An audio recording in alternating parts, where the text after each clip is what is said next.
Hello, welcome back to Kentview Zoo. This is episode 3, and in this episode we get started on another habitat. But first of all, I tried to tidy up the corners because, as I said in the last episode, I wasn't too happy with them.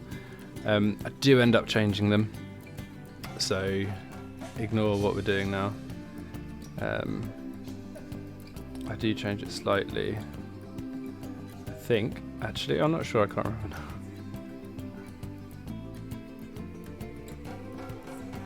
No, yes, this is what we do.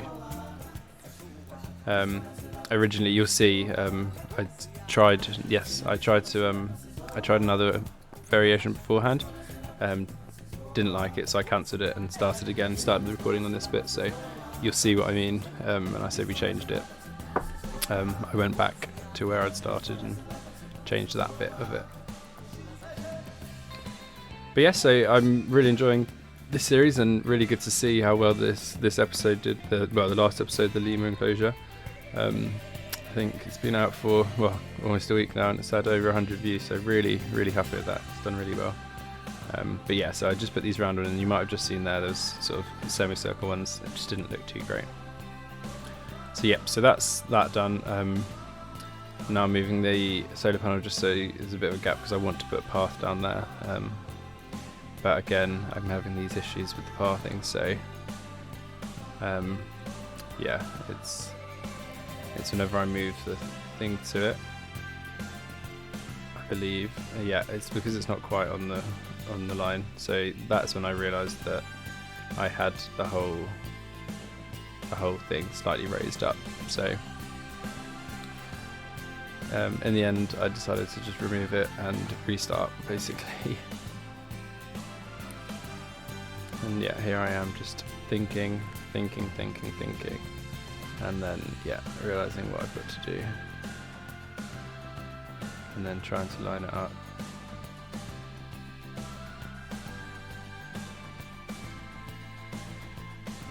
And yeah, that does it, but then you can see it's slightly raised, so yeah, I'm having some real issues with the pathing in this map.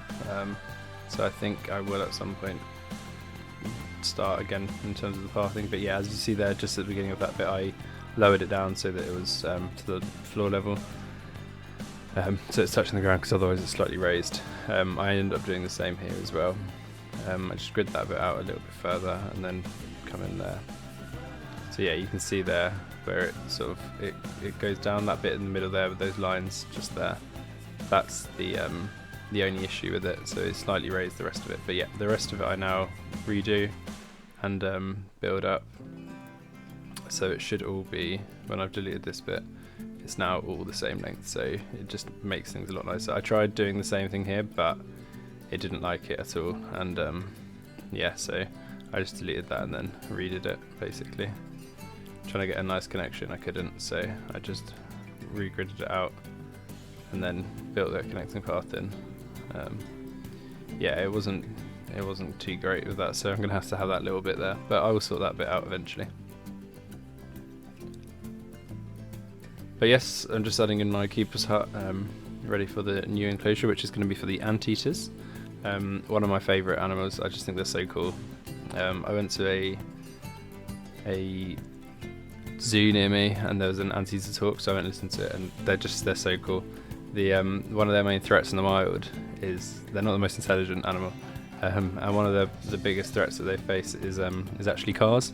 So when they see a car coming towards them, they sort of stand up, because they think it's something trying to fight them. So they stand up, and then they end up getting hit and dying. So it's sad, but that's what you get when you're not the most intelligent creature. Although he's saying that they are also very intelligent in terms of when they eat, obviously, termites and anthills and stuff, they don't take the whole nest, so they don't destroy the whole nest, they leave some. 2 reasons. Firstly is because the longer they're there eating from it, the more likely the worker bee, the soldier ants are, and things like that, to come out, and well, they hurt when they bite, apparently. And also it's so that it's like a renewable food source, so they can keep coming back and keep getting more food from it. So that is very intelligent for them. But yeah, anyway, as I was saying, one of my favourite animals.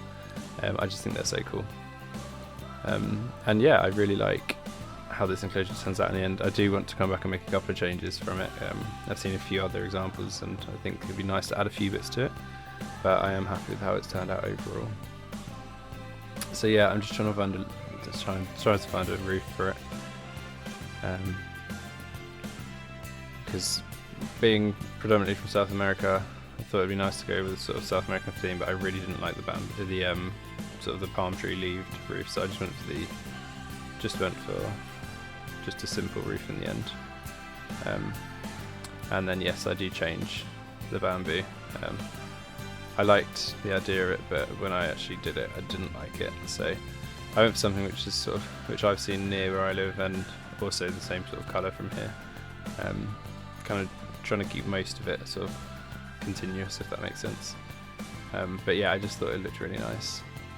In the end, having it made of brick, of concrete, I just think it looks doesn't look bad, but okay, it doesn't look nice, but it doesn't look bad. So yeah, I just selected everything, changed the colour so that it all matches. Put the roof back on, and the only thing about this bit is there's no actual arch, which is annoying. After doing that, I do have to go back and change that because I've realised the keepers can't get through that small little hole. So yeah, I do have to change that in the end. And have I not done this the right way around?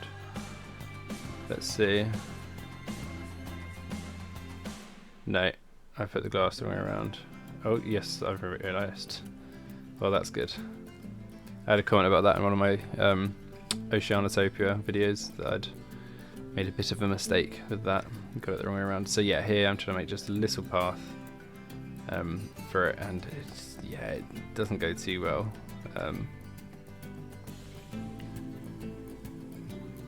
I figure it out in the end, but it's not great, basically.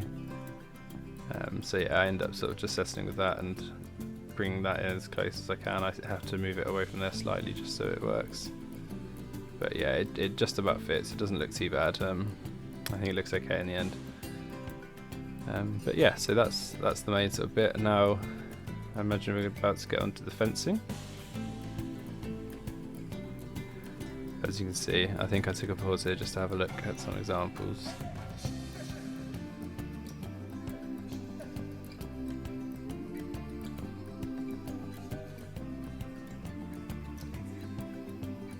So yeah, I always forget that they're called mesh, not metal.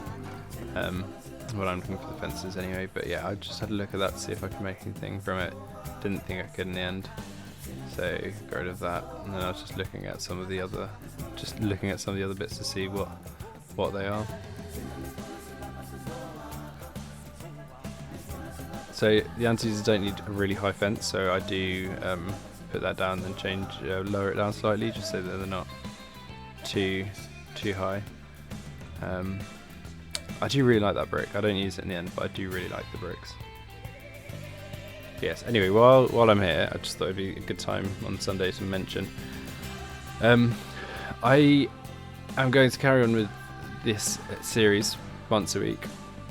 Although the franchise zoo, I'm going to go down to 2 episodes a week, so it's going to be a Monday, a Friday and a Sunday, just because I don't have a lot of time on Tuesday evenings, well, on Tuesdays really, to do a video for Wednesday. So I'm going to do 2 episodes a week for the franchise. I am thinking though of potentially having a second franchise zoo going on at the same time, so having the South American one at the moment. Now we've just moved on to that, so have the South American one, which will be on the Mondays, and on the Fridays have some sort of themed zoo. So like maybe it's an eco zoo, or a zoo which focuses solely on sort of a zoo that focuses solely on conservation or something like that. But yes, I'm not too sure yet. I'm going to have a think about it. So this week will be definitely one on Monday and on Friday. The Monday one will be South America, so yeah, I still need to find a name for that series. But yes, the Monday one will definitely be South America, and then the Friday will either be South America or it will be a new zoo, a new franchise zoo, sort of following the same sort of principles. Obviously in the same franchise series, franchise build, but a new zoo, which will be like a long-standing zoo. So that zoo won't be sort of when I've done the animals, it's done. So that series will be once a week, almost like the Speedbuild series. So it'll be a sort of something, one thing an episode sort of thing, a nice big thing in each episode. But yes, we will have to wait and see because I'm not entirely sure yet. But yeah, it wasn't quite the right length, so I decided it'd be easiest just to put that at a slight angle, and then I've realised that it's high up, so I do just move it over the same length, and then I do then go and move the rest of it down.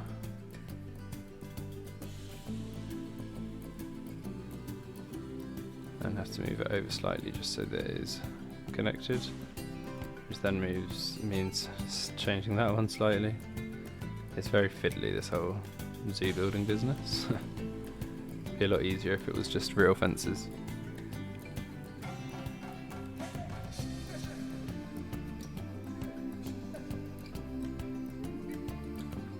But yeah, I do like this fence in the end. I think it's quite a nice little fence. It's nothing too spectacular, but it does look nice, I think.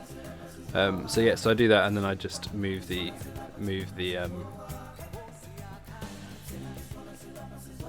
barrier just a little bit. Not that it actually mattered, but it just looks a little bit better having it like that. And then yeah, that bit at the end keeps messing up, so I just left it like that. So yes, so that is the area done. So now it's just trying to find two fairly decent anteaters.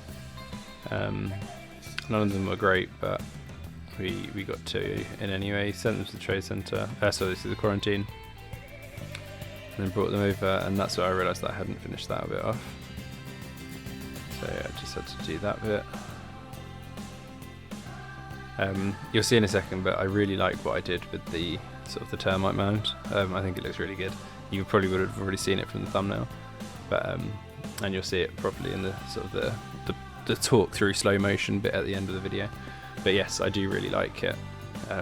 I'll get to it shortly.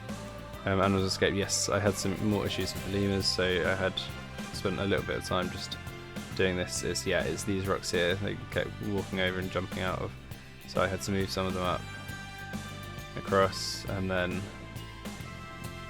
there was another area as well. Yeah, it was over there. Moved them down, and they were fine. And then this little guy, who's already up there, but he then couldn't get out, so I had to move him, put him back, and then someone else escaped, so I had to move them in. Yeah, they're climbable animals, and rocks right up to the side of the barrier probably aren't the best mixture, but yeah, it was fine. We got it sorted in the end. So yeah, I moved the anteaters over, added it to the work zone, and had some torrential rain for a minute or two, and there they are, they're in there now. So I just moved the door slightly because it was very off centre. Yeah, they can get all out there, which is what I was checking. So then it was just adding in some trees and some decorations, really.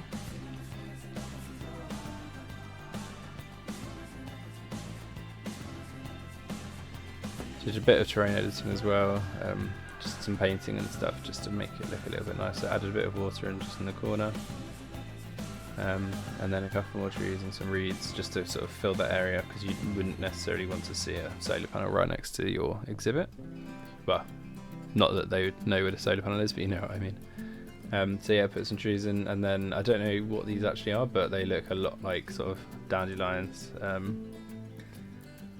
So yeah, that's what I think. I'm pretty sure that's what I keep calling them. So yeah, I put quite a lot of coverage on this one because I just think it looks quite nice. It looks like the long grass, but nicer, and I'm not a fan of the long grass. So yeah, so over here is where I put in the sort of the termite mound. I make sort of not a cave, but almost like a wall, a brick wall, sort of brick wall horseshoe for them. And then I do try and put that in there, but it keeps messing up. So in the end I put a termite mound and then just sort of sink it down slightly, sort of play around with it a bit so they can get as little in as possible, put a couple in there, and I just think it looks really nice. I went and yeah, and then just a couple more items just over the place. The slow feeders, put one of these, tried to get one of them in there, just sort of give them a bit of space, but I couldn't, so I put one by the water. A couple of scratching trees, and then some food bowls. I always like to put them in their actual sort of enclosure, especially when you've got a viewing gallery, just because then you can get guests looking at them feeding and stuff, so it looks nice. But yeah, just put a bit of stuff in there for them in case it's raining like it is now, they can still go in there and see. So yeah, this is where I realised that I couldn't have that, so I ended up just putting a doorway there. The animals can get out and the keepers can get in and out as well. Oh no, sorry, the animals can't get out, so I do have to delete it. And what do I do now? I've forgotten. Yeah, so they've only got this arch. They haven't got the sort of the rounded arch, which I think is nicer.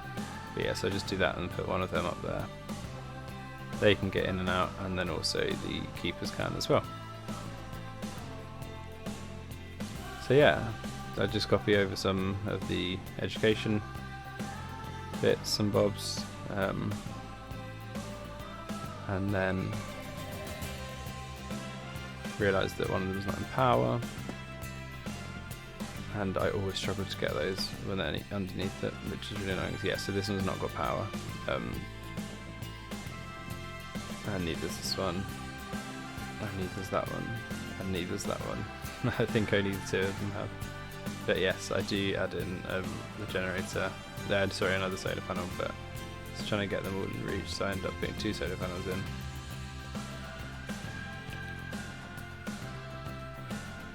Put one in over there, because that's going to be the staff area for the big exhibit, big habitat, which is going to be just to the left of it. So I put one in over there, and then yes. And here we go. Here is the exhibit finished. No, exhibit. I keep calling it exhibit. The habitat finished. There's still some more to add to it. I probably will put some rocks just around the water so it looks nice, and donation bins, which I also haven't got any over here. I've just noticed. Not that donation bins really matter, as it is as it's sandbox. But yep, so the staff area with the entrance into the bedding area. A couple of leaves poking through, but I can sort that in the future. Nice little spot for our keepers, just to keep in there, keep an eye on them. It even says what they want. So yeah, and then you come out here into the exhibit, the habitat. You've got a little bit here before you get to the fence. But yeah, that's just to sort of block off the solar panel. Nice little water area for them. Some food, which looks a lot like meat actually. Is that meat? That's not meat. Ground meat. Oh, it is ground meat. There we go then. But yeah, so you've got that. And then look at them having a little sleep. Oh, that's so cute. That's lovely. And you come over here, and then you see the I'm not sure what to call this, but the sort of the rocky cove with the termite mounds and stuff makes it look a little bit more realistic, having the termite mounds coming out of sort of the rocks rather than just the ground. And over here again, just some more areas for trees and a bit of shelter and stuff like that. But yes, that brings this episode to an end. So as always, thank you for watching, and until next time, bye bye.